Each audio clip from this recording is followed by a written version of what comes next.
So the Daikyu Prime was released with Ureli Prime, and I keep hearing how it does a lot of damage. This is fully modded at the moment, but I don't see... Oh, what should I... Go for the head? Oh, I see! I'm TheKengineer, let's solve a practical problem.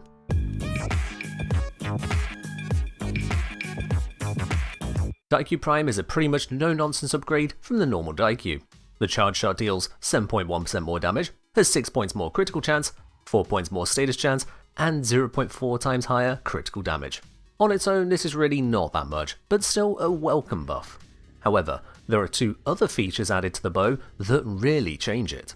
Firstly, it has gained the ability to launch a quick shot by firing anywhere between 25% and 99% charged. While not a huge deal, this does allow for quicker shots for half damage, especially useful for taking out many weaker targets or increasing status application through fire rate. Because this feature is missing on the normal Daikyu, the comparison window in the arsenal gets a little confused on displaying the numbers. But that isn't what makes this Prime variant particularly special. It also gains the unique trait to have an extra 250% critical chance on weak point hits, additive with normal and weak point critical chance modding. What this means is Daikyu Prime absolutely excels when landing headshots or other weak point hits. Its innate critical stats love the bonus, and its innate status stats also means it can reliably apply status effects with every hit. Daikyu also has a forced impact proc with every hit. While forced impact is the best possible trigger for internal bleeding, slash procs have become far less valuable since the armor cap and health adjustment update. Not only that, slash procs are unable to be boosted by slash damage mods, deal a reduced portion of base damage compared to other damaging procs, albeit with armor bypass, and they damage a single target only, starting a whole second after the shot lands. No, in the area of damage types like blast, slash from forced impact is not anywhere near as interesting for a precision single target weapon like this. Where it does have some surprise value is that the staggering effect will cancel Necromech and Stormfall summoning from Culverins and Skuldra activating a terminal. A single shot, so long as they're not overguarded, will instantly cancel the action and give you reprieve. So let's look at building the Daikyu. This build is somewhat different from typical primary modding. We've got Serration, an Amalgam mod, primary acuity. What's going on? Due to Daikyu having a unique trait for weak spots, it is worth leaning into that with Longbow Sharp Shot and primary acuity. Both of these only trigger on weak spot hits. Longbow Sharp Shot grants you a 4 times damage multiplier on your next attack after landing a headshot, while primary acuity buffs weak point critical chance and damage. This is further enhanced with the Daikyu specific mod Amalgam Daikyu Target Acquired, another 75% bonus to headshots. As we're not using any pure damage arcanes, Serration is a worthwhile pickup for extra damage. Serration, not Galvanized Aptitude. The reason for that is that Galvanized Aptitude does not scale from the charge shot damage, only the quick shot, meaning it provides at most only 40% extra damage per status effect on a target. With the way Daikyu plays, you probably won't want to waste the time to prime enemies when you can just one-shot them repeatedly. Also, as we're using primary acuity, our multi-shot is locked to 1. Instead, we have room to accommodate a pair of 60/60 mods for heat and cold to make our shots primarily blast, and hammer shot to further improve both status chance and critical damage. Crucially, these choices allow us to have a guaranteed proc with every shot, 50% chance of a second proc, with a 54% chance either of those procs is blast. With a minimum of modding spent on creating the blast effect, we end up with a powerful explosive force on lethal arrow hits. This setup is impressively powerful. No kill requirement is on any part of the build, meaning after the first headshot to activate Longbow Sharp Shot, Daikyu Prime is at full power. Even against boss enemies, this remains 100%. Assuming a headshot on a typical enemy, the critical chance will be 280%, giving a very high chance of a red crit. That red crit will have a 38.32 times damage multiplier, thanks also to the critical headshot bonus. A further 14.4 times headshot bonus, 4 times longbow bonus on top of the base and elemental damage. That's a headshot of over 9 million damage. With the fire rate and innate 3 meter punch through, you can deliver that many times over every second. The downside is that's entirely reserved for headshots. With body shots, you lose all the critical chance bonus, all the headshot bonus, all the weak point bonus. What was 9 million plus damage to the head becomes as low as 4,372 damage on a non-crit.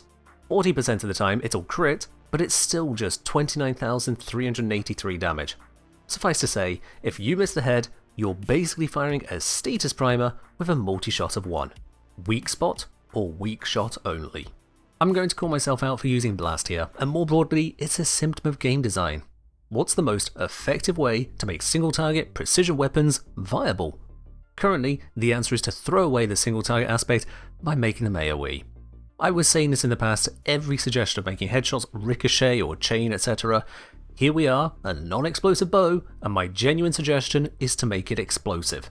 It's not a meme or lazy suggestion neither. Various enemies are either very hard to headshot due to the hitbox and movement, or literally impossible to headshot as they lack one, like the Anatomizer. For a precision-focused weapon like the Daikyu, especially if you go all in on precision, those enemies cannot be directly killed in a reasonable amount of time. By using blast on a nearby headshotable target, the very high AoE damage can take out those difficult targets instead. For one target in particular, the Skuldra Dedicant, even this is not enough. They have a weak spot on the back, but it's hard to hit without either controlling them or distracting them. They come with massive attenuation, maximum armor, and no amount of weak point shooting actively bypasses any of that. Should there be a health leech Xmas in the vicinity, or Void help you if it's the Dedicant itself, anyone not constantly on the move will heal the Dedicant. At high enough levels, this burst of healing will outpace what even a full precision focused Daikyu can handle. If you intend to take the Daikyu into a high level or Archimedia Skuldra mission, make sure you pack something specific to deal with the Dedicants. Even the forced impact procs only raise the mercy threshold. It won't make that first 20% damage needed any easier. This is the limit of pure precision gameplay. There is a small fix to this.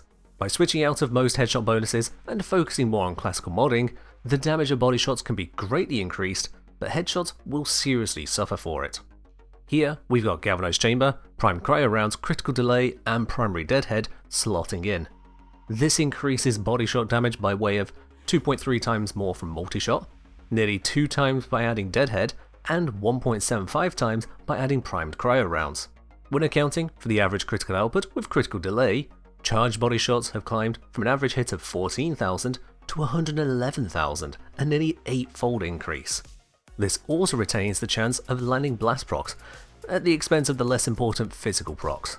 However, headshots drop from over 9 million to about 1.5 million, a 6-fold reduction.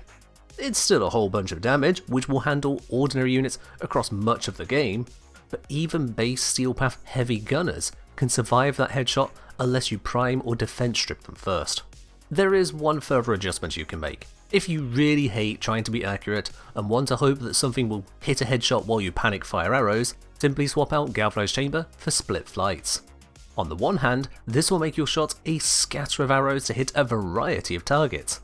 On the other hand, those targets will often include walls, floors, and random pobbers that wonder what they did to deserve this. Split Flights will make hitting headshots with more than one arrow hard after just 10 meters, and make even hitting all shots on target difficult after about 20 meters. At that point, most of your damage, and certainly any utilization of Daikyu Prime's unique trait, will be at its lowest. I would recommend swapping out from blast damage, as the procs will now be quite weak, to instead viral or magnetic depending on the target faction.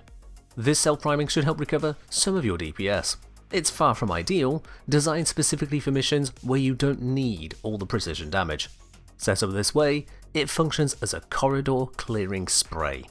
So whether you're focus firing a target for cranial detonation, or showering a room with scattershot from this enormous longbow, this is how you can get maximum value out of Daikyu Prime. A big thanks as ever to everyone who supports the channel. You too can become a supporter over on Patreon or Twitch to help keep these guides coming. That's all from me for now, so as always, aim true, punch through, and fight well, Tedo.